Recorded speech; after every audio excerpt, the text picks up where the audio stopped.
ಹಿಂದಿನ ಕಾಲದಲ್ಲಿ ಅರಾವಳಿ ಪರ್ವತಗಳ ಅಂಚಿನಲ್ಲಿ ಸೂರ್ಯಗಡ ಎಂಬ ಒಂದು ಸಮೃದ್ಧ ರಾಜ್ಯವಿತ್ತು. ಆ ರಾಜ್ಯವನ್ನು ಆಳುತ್ತಿದ್ದವರು ವೀರರಾಜ ಅಗ್ನಿವರ್ಮ. ಶತ್ರುಗಳ ಹೆಸರೇ ಕೇಳಿದರೂ ಕಂಪಿಸುವಂತಹ ಯೋಧರು ಅವರ ಸೇನೆಯಲ್ಲಿ ಇದ್ದರು. ಆದರೆ ಆ ಸೇನೆಯ ಹೃದಯವೇ ರಾಜನ ಧೈರ್ಯವಾಗಿತ್ತು. ಒಂದು ದಿನ ಉತ್ತರದ ಕಡೆಯಿಂದ ಭೀಕರ ಶತ್ರುರಾಜನು ಸೂರ್ಯಗಡವನ್ನು ಆಕ್ರಮಣ ಮಾಡಲು ಹೊರಟನು. ಅವನ ಸೇನೆ ಅನೇಕ ಪಟ್ಟು ದೊಡ್ಡದು, ಭಯಾನಕ ಆಯುಧಗಳಿಂದ ಸಜ್ಜಿತವಾಗಿತ್ತು. ಅರಮನೆಯ ಮಂತ್ರಿಗಳು ಆತಂಕಗೊಂಡರು. ಕೆಲವರು ಶರಣಾಗತಿಯಾಗೋಣ ಎಂದು ಸಲಹೆ ನೀಡಿದರು.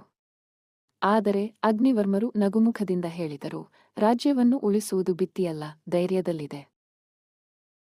ಅವರು ಸ್ವತಃ ಯುದ್ಧಭೂಮಿಗೆ ಮುಂಚೂಣಿಯಲ್ಲಿ ನಿಂತರು. ಶತ್ರು ಸೇನೆಯ ಬಾಣಗಳು ಮಳೆಯಂತೆ ಸುರಿದರು. ರಾಜನ ಕಣ್ಣುಗಳಲ್ಲಿ ಭಯದ ರಾಜನು ಗಾಯಗೊಂಡರು. ಅವರ ಗರ್ಜನೆಯಂತಹ ಧ್ವನಿ, ಅವರ ಧೈರ್ಯವನ್ನು ಕಂಡು ಯೋಧರು ಸಿಂಹಗಳಂತೆ ಹೋರಾಡಿದರು. ಕೊನೆಗೆ ಭೀಕರ ಶತ್ರು ಸೇನೆ ಸೋತು ಹಿಂಜರಿಯಿತು. ಸೂರ್ಯಗಡ ಉಳಿಯಿತು. ಆದರೆ ಅದಕ್ಕಿಂತ ದೊಡ್ಡದಾಗಿ ಉಳಿದದ್ದು ರಾಜ ಅಗ್ನಿವರ್ಮರ ಧೈರ್ಯದ ಯುದ್ಧದ ನಂತರ ರಾಜನು ವಿಜಯೋತ್ಸವವನ್ನು ಆಚರಿಸಲಿಲ್ಲ. ಬದಲಾಗಿ ಯೋಧರನ್ನು ಗೌರವಿಸಿ ಹೇಳಿದರು, ನನ್ನ ಧೈರ್ಯ ನಿಮ್ಮ ಧೈರ್ಯದಿಂದಲೇ ಬೆಳೆದದ್ದು. ಆ ದಿನದಿಂದ ಅಗ್ನಿವರ್ಮರ ಕಥೆ ಕೇವಲ ಇತಿಹಾಸವಾಗಿರಲಿಲ್ಲ, ಅದು ಧೈರ್ಯದ ಪಾಠವಾಯಿತು. ಇಂದಿಗೂ ಹಿರಿಯರು ಮಕ್ಕಳಿಗೆ ಹೇಳುತ್ತಾರೆ, ಸತ್ಯ ಮತ್ತು ಧೈರ್ಯ ಇದ್ದರೆ ಯಾವ ಯುಗದಲ್ಲೂ ರಾಜನಾಗಬಹುದು.